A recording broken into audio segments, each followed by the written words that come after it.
China is stealing IP in the form of AI. Yeah, apparently DeepSeek has been ripped off, and their new one too. They ripped off OpenAI, although I don't know how, and that's just allegations. I have no idea if it's actually true, but that's what's being said. They've taken it and open sourced it and given it away for free, and so OpenAI is kind of angry about the whole thing. And it's interesting to watch that whole thing.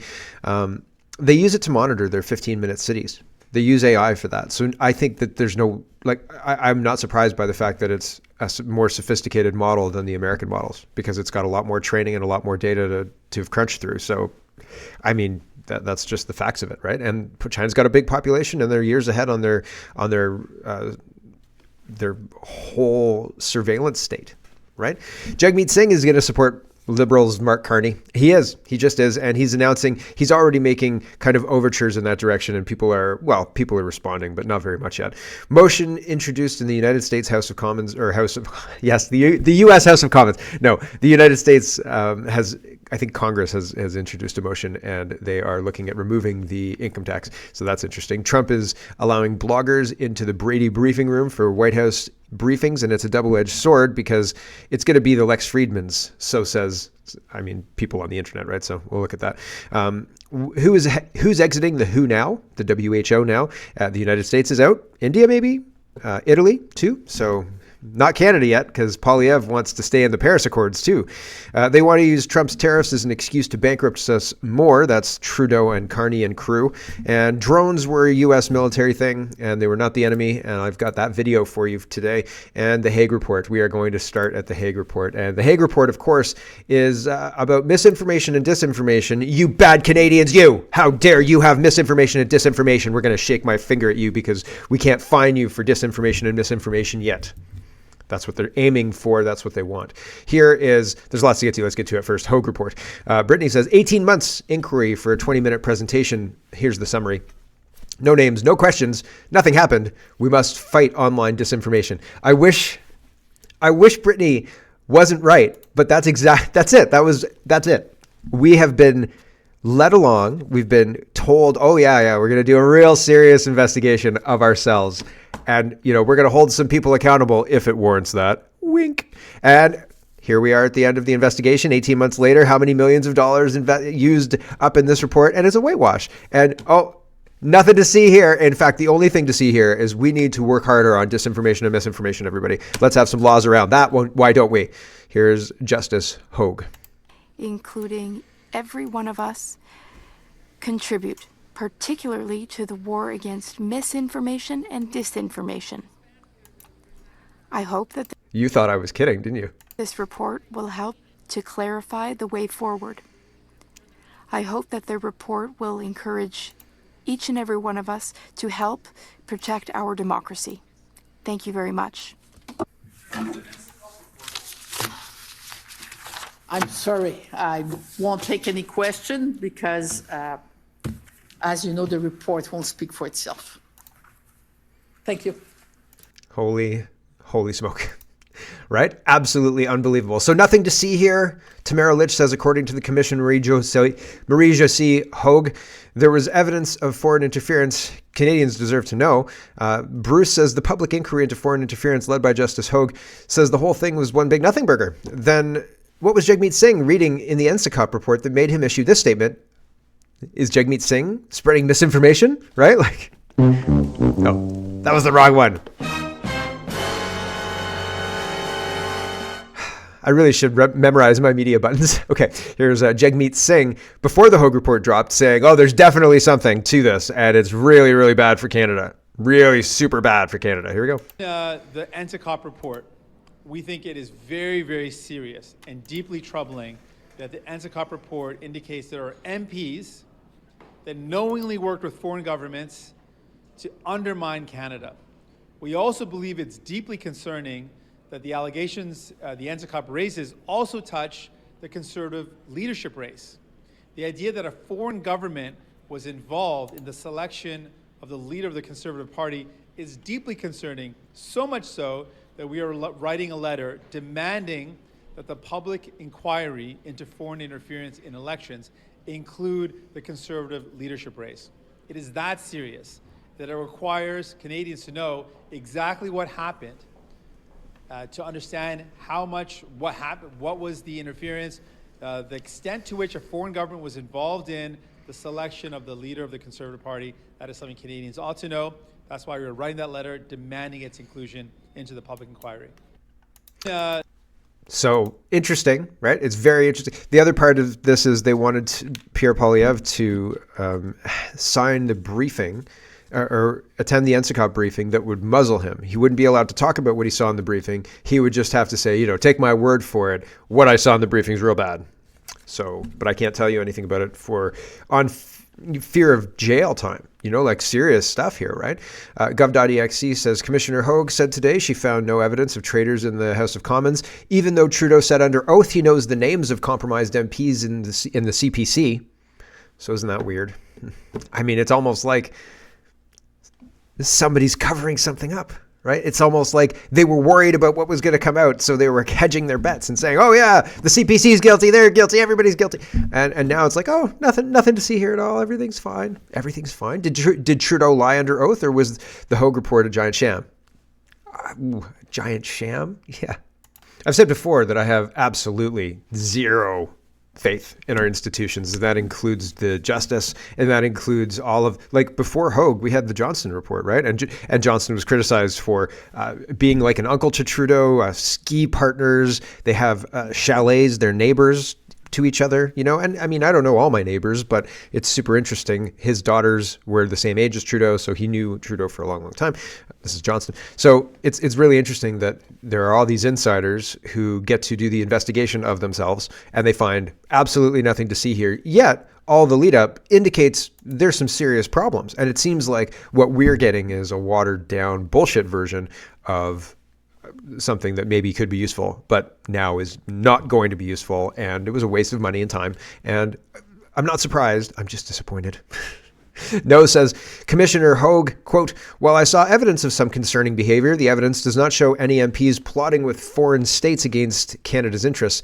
I mean, busing in Chinese students to make sure that you win a leadership race isn't coordinating plotting with foreign states. That's just outright allowing China to run certain MPs' offices. I mean, it's potato, same thing. Issue is, back to this, she was reviewing intelligence, not evidence. There's beyond reasonable doubt that a large quantity of intelligence on the topic, whether some of it meets the evidentiary standard, will remain a mystery to the public. And here's another quote. "Although few situations involving attempts to curry favor or develop problematic relationships with the parliamentarians have come to light, such phenomena remain marginal and so far appear to have been largely ineffective." Han Dong is sitting in our House of Commons right now. Like, what? He's an independent, but come on, really? That's not a big deal? How is that not a big deal? Some may have benefited from the support of a foreign state, sometimes without knowing anything about it. Han Dong knew that they were bussing in people to swing the vote to him. He knew, right? And using this to say, "Oh, they didn't even know. They were just benefiting." And, "Oh, I don't know where that multiple $1,500 donations came from. I have no idea. It's super nice that the Chinese like me," right? I'm sure that's not how this whole thing goes down, right? But again, so far, back to this does not seem to have led to any real gains for the states involved, nor have I seen any evidence to suggest that there are currently so-called traitors in Parliament. So the whole thing is a sham. It seems like we're being fed lies in order to cover their butts, and we don't have any way to say this is bullshit. Like, what do we do with this report? Say, you did a piss poor job, you hid evidence, you lied to us, and you sealed evidence for 99 years. I'm not interested in any of your conclusions because you seem to be compromised by money or relationships. There seems to be something that's clouding your judgment, and it's bullshit. The whole thing is bullshit. Terry says, I am just sitting here completely gobsmacked listening to the lies coming out of Justice Hogue's mouth. She says there are no traitors in Parliament. Why have we been told that at least 11 MPs were elected because of the assistance of Communist China? Is she insane? No, she's just compromised. And she expects us to take what she said and accept it because there's no mechanism for us to reject it. So We're the suckers holding the bag for this. We paid her for this. Are you kidding? Wow. Laurie Goldstein says, given that the Hogue report inquiry has found no member of parliament engaged in treason, it means that many months of defamatory nonsense spread by Liberal MPs that Pierre Poilievre wouldn't agree to get a security clearance because he was afraid of what it would uncover was garbage. And I said, but they said that Poilievre was putting Canada at risk by not getting these briefings, implying that there was something to them. And of course, there is something to them. We're just not allowed to know. The whole thing stinks. And people are saying liberal deflection from what's really going on. Yeah, Laurie says standard operating procedure. It seems obvious to me that like when you walk into a room and say, what's going on here? And the guilty party looks really obvious. You know what I mean? And it's not always true, but 9 times out of 10, 8 times out of 10, right? It's like, this is obviously out of the norm. And if you're saying everything's fine, I'm not going to believe you, right? Maybe somebody's injured and they're saying, no, everything's fine. Who did that? What happened? Nothing. Everything's fine. I just fell and hit something on the bed. Okay. Something happened here, way more. And it's obvious for the injuries that I'm witnessing, right? There are red flags, glaring, flashing red lights that say something happened here. And we're just not being told what. And they're all doing the same thing. They're all standing in the same room saying, oh yeah, no, nothing happened here. Nothing happened here. Everything's fine. Yeah. Right. And I mean, like I was a kid once, but this is our government, right? Like Ryan says, if you need any more evidence, Canada's in more trouble than you thought. It's this. Trudeau has sat on the stand long ago and claimed he had the names involved in foreign interference. This committee says nothing to see here. I will never trust our elections or anything else to do with our institutions. Holy smoke. Laurie says, Brian Lilly, Canada is simply not serious about our democracy. We don't take foreign interference in our elections or picking our next prime minister seriously, nor should any other country. So it's funny because not that it seems Canadians don't take it seriously, but we're not allowed a say at this point in time. Like, Carney's already been selected. Anybody who puts up a serious threat to Carney, have they removed, what's her name? Dara? What's her name? The female liberal who's talking about deporting everybody, et cetera, et cetera. Have they removed her yet from contention? So I have absolutely no faith in any of this stuff because and people are checked out because we're not allowed to say. If you say, I mean, look at what they're doing to people in England who say, we don't think that radical Muslims, British or foreign, should be killing children, they get put in jail. So that's crazy town, right? So we're not allowed to say. That's why people are checked out. Here's CBC Watcher. He says, Hogue is Trudeau's hand moving her lips. We all must do better seems to be her go-to.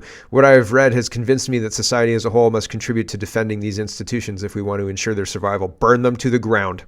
Burn them to the ground. They're useless. Look at this. This is useless. We wasted millions of dollars on this useless waste of time. This is a dog and pony show to protect the Liberals. Burn it to the ground. I have absolutely no use for this at all anymore. And if the best way to get rid of it is to have Donald Trump brand us USA North, do it. Like, at this point in time, if this doesn't convince you, what are we going to do to fix this? Pierre Poilievre? I don't think so. I don't think that that's going to happen. I don't think he's going to fix any of this. I don't even think has he put out a statement saying this is nonsense? Or he says, oh, thank you, Hogue. We appreciate your input on this. Has he put anything out? Bullshit. Nothing. I haven't seen it. I haven't seen one thing from him. Andy Lee says she's on one side, she doesn't like this. On the other side, she says, I'm satisfied that there's some movement. So it's weird because I'm not satisfied by this at all. In fact, for me, this underlines just how broken our institutions are. Like, we have Chinese traders running our government, and the report, and I mean, again, I knew this from the beginning, but the people who started the report, the Hogue thing, the Johnson thing, nobody's going to get to the bottom of it. The whole intention from the beginning was to whitewash it and to sanitize it and to protect the people who are complicit in it. And everybody knew it. Everybody knew it from the beginning. Andy Lee says the commission received evidence that after the 2019 election, the Prime Minister's office requested and received a briefing about the personal irregularities in DVN from senior officials. It appears that no documentation exists on this. So Andy Lee's responding to herself. Justin Trudeau would know all about international the international school that allegedly coerced students into illegally voting for Han Dong. He worked with NOIC advisor Andy Kay at Churchill Secondary in Vancouver. How long have they been manipulating students to swing elections? So Andy Lee is uncovering a very, very deep network, very intentional. Collaboration necessary, Confucius societies implicated, busing, coordination, money, all sorts of crazy stuff, but nothing to see here. It was so small, very small scale. Yeah, I'm sure you put together an apparatus like that to use it in one or two election ridings. Like, give me a break. Andy Lee is again responding to herself. She says, so the Chinese NOIC Academy that mysteriously bought a busload of students to vote for Han Dong illegally in his nomination race, according to CSIS, offered a summer leadership program to work for Trudeau right before Han Dong won, but nobody knows anything about it. Okay. And here's a quote from the Foreign Interference Commission. Should additional intelligence respecting or implicating the 2019 DVN Liberal Party nomination process exist, I could not disclose it in this report as it would be injurious to national security, says Justice Hogue. Right. So we've got to protect that national security and those Chinese people running our government in Canada. Andy Lee says, I have mixed feelings. So somebody says, I expect you're feeling underwhelmed by this farcical inquiry. Any of us that follow you must know the truth, or know most of the truth, You're the news now. And Andy says, I have mixed feelings. I feel disappointed, and yet we can't expect Hogue to induce a panic. That was not the mandate. But the mandate was not to whitewash the whole thing, which is what she did do. She says, that being said, we evolved from having the Trudeau government completely deny allegations to an inquiry that concluded we may have illegitimately elected MPs. She said that's not insignificant. There's a good chance we have one, and in my personal opinion, more than one parliamentarian currently holding a seat who would not have been elected without the help of PRC proxies, and this would have been dismissed as misinformation before the inquiry. I disagree with that. I think that she's incorrect there. I think that it's pretty widely known that we have foreign money. And I think that Andy Lee's been blazing the trail on this. So it's weird that she's kind of backing off so quickly, because it seems obvious to me that the Hogue report is bullshit. So anyway, it's weird. But here's Chrystia Freeland. She says, if I'm the leader, I'll declassify all intelligence and evidence of foreign interference in federal elections over the past 2 decades. I'll require all party leaders in parliament to obtain top secret security clearance and attend regular intelligence briefings. So she's going to muzzle all the party leaders about national security and being able to talk about it, which, nope, sorry about your luck, not going to happen. And require our national security and intelligence service, including Canadian Security Intelligence Service, to report all concerns of foreign interference within a party or caucus directly to the party leader. Again, this whole having the national security apparatus put together the way we've got it put together, it's compartmentalized and it seems ripe for corruption and special interests to prioritize their stuff. And I think we see that in practice with the Islamophobia Commission people and the, what's the other one, anti-Semitism garbage. All that stuff I see as kind of an outgrowth of this idea of the government is supposed to be the apparatus that keeps you safe. Like Jack Bauer is the local cop and the provincial cop and the federal cop all in one. And it seems like that's incorrect. They ignore the intelligence when it suits them, and they get all of this intelligence. It's too much. Like, if you don't know what to do with it, say you're like a president of a company or something like that, and you get all these briefings, right? At what point do you start ignoring it? Because you have to prioritize. You've got a job to do, and your job is X, Y, Z. These briefings are outside of that scope sometimes, right? And so you have to prioritize, and you have to put things into a priority sequence. And I don't think that it's beneficial to have this big fire hose of information going to party leaders when the reality is, if there's an actual these people have created, like Chrystia Freeland has created economic disaster, and she's saying, oh well, we want daily briefings on national security. You're a national security threat. You are the national security threat. Your economic policies is a national security threat. Everything about you is a national security threat, and the red dress is a national security threat. So it's strange to me because like the content and the context is going to be different, right? Like, is Elizabeth May going to be getting like security briefings? So like the whole thing, it doesn't make any sense. It's a way to sound like she's doing a lot when not really doing anything and really just overwhelming people and silencing people. Chrystia Freeland is a disaster, and she shouldn't be anywhere near leadership, and neither should any of the Liberals.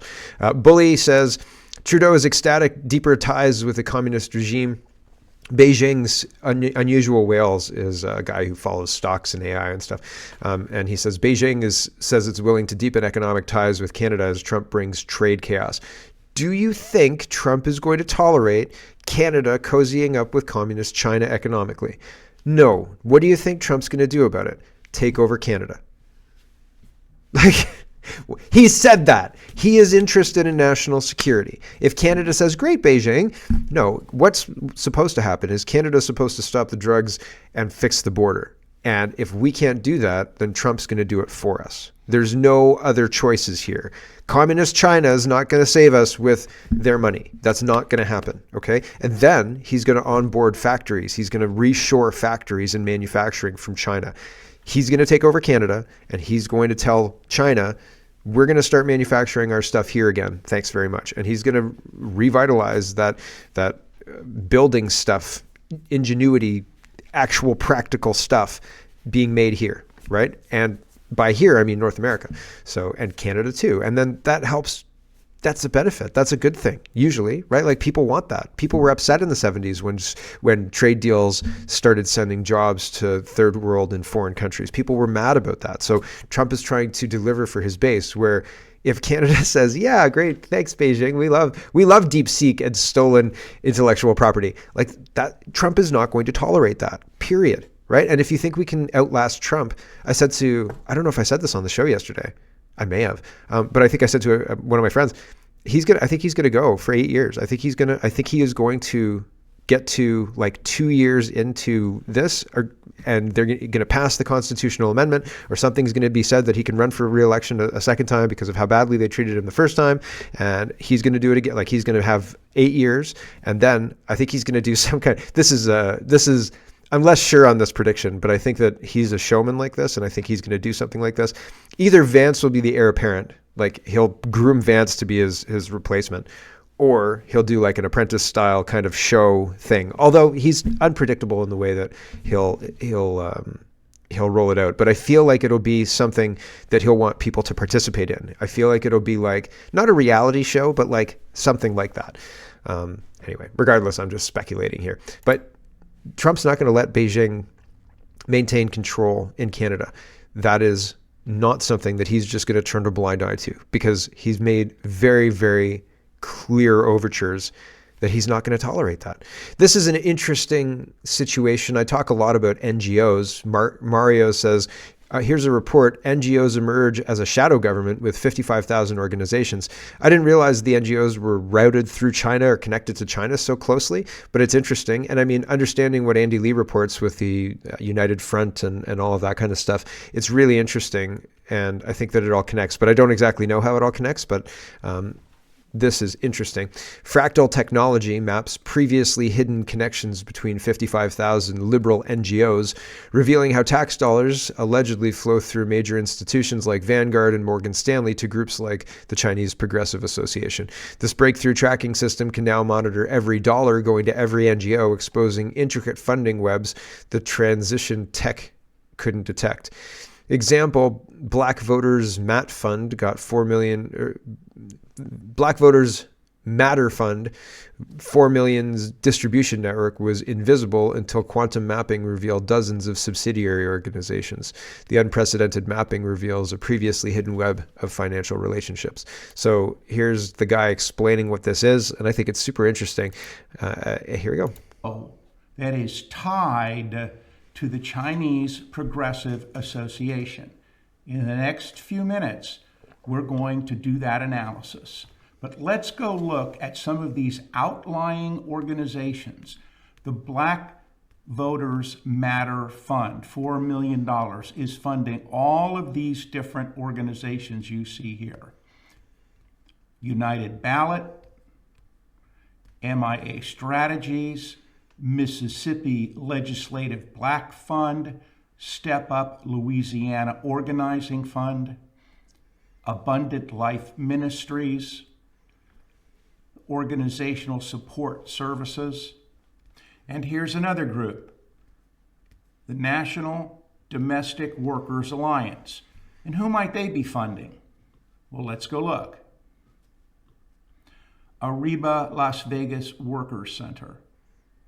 And here's a small group out here, the Fair Work Center. And who might they be funding? LGBTQ Allyship, Al Noor Islamic Center, Somali Community Services of Seattle, Working Washington. Vote yes for work.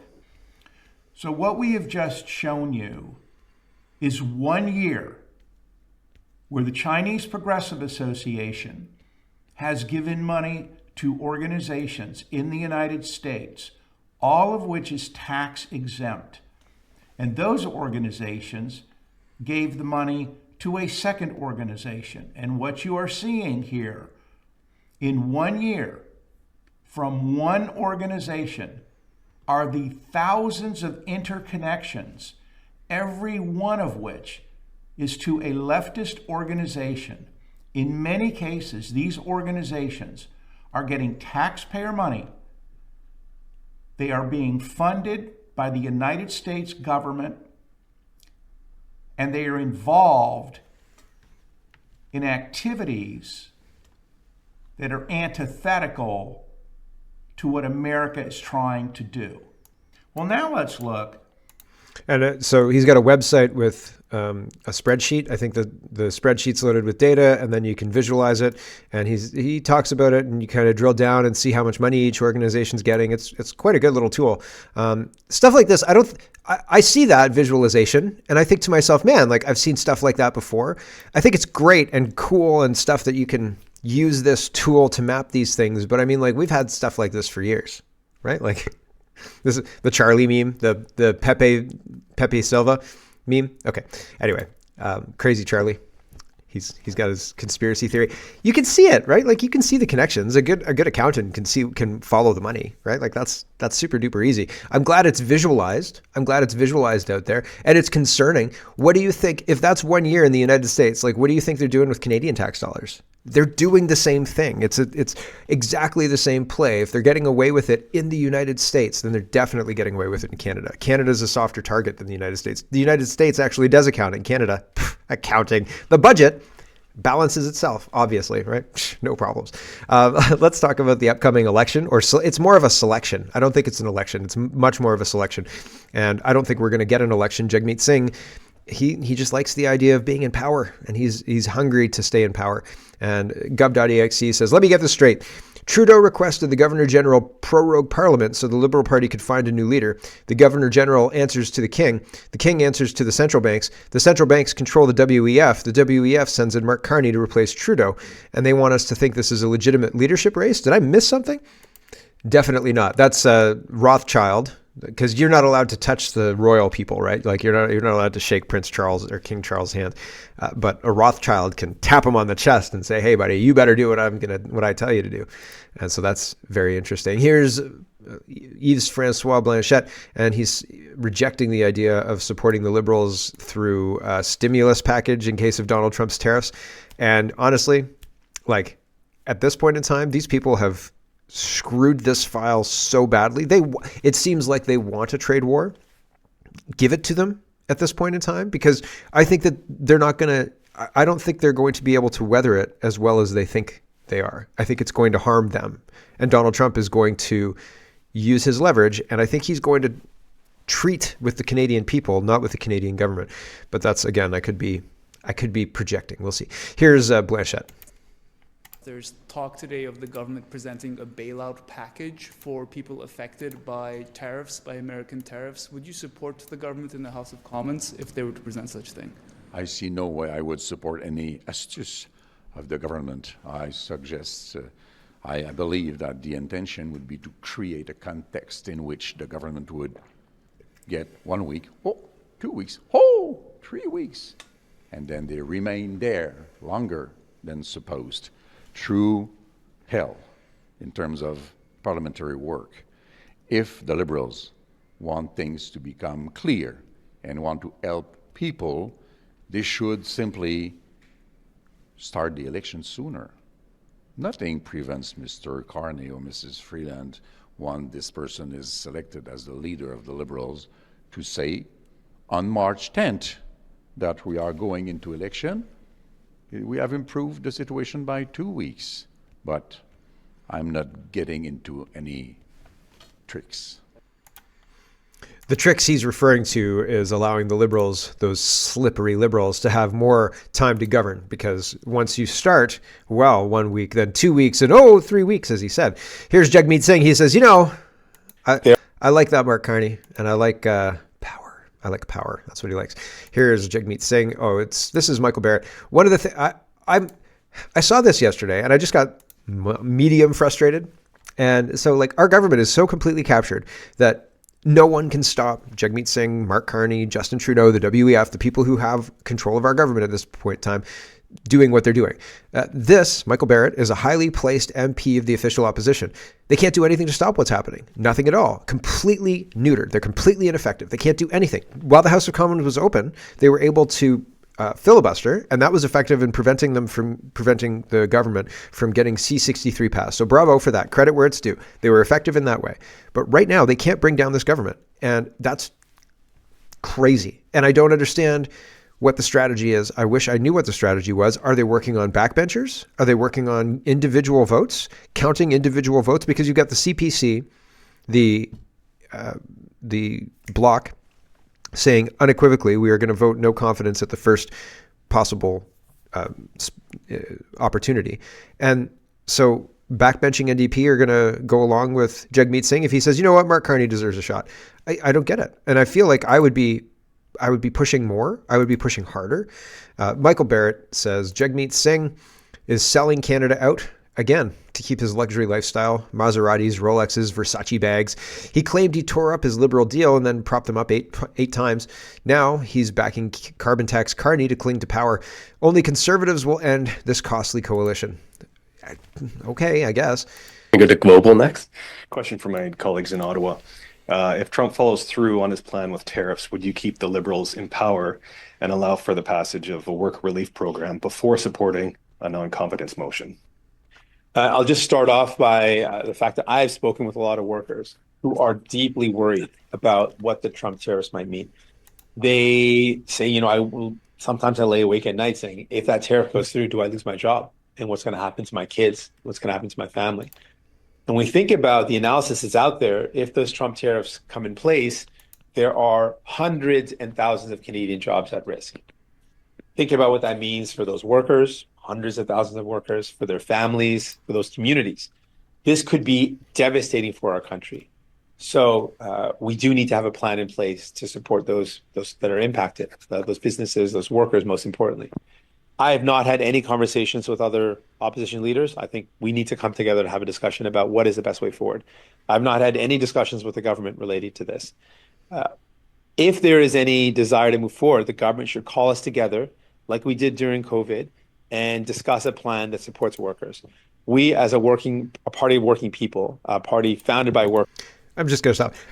I feel like trying to frame this like it's COVID absolves the government of their role in ignoring what Trump said, in ignoring the warnings, in ignoring the request of the United States to get up to 2 to 5% of our GDP to contribute to NATO.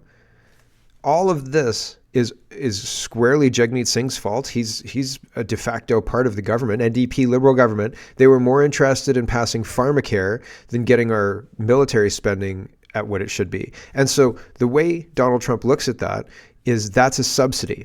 Instead of spending 5% of our GDP on defense, as requested by the United States, who provides our defense, we instead spend 1%, and we use that other 4% for free healthcare, free dental. So from Trump's point of view, why should the United States pay for a foreign country's free healthcare, free tax-supported Donald Trump United States-supported healthcare, when citizens of the United States don't get that?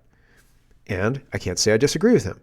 And so Jagmeet Singh chose to push for free dental, taxpayer-supported dental, on the back of the United States subsidizing Canada's defense instead of dealing with that problem.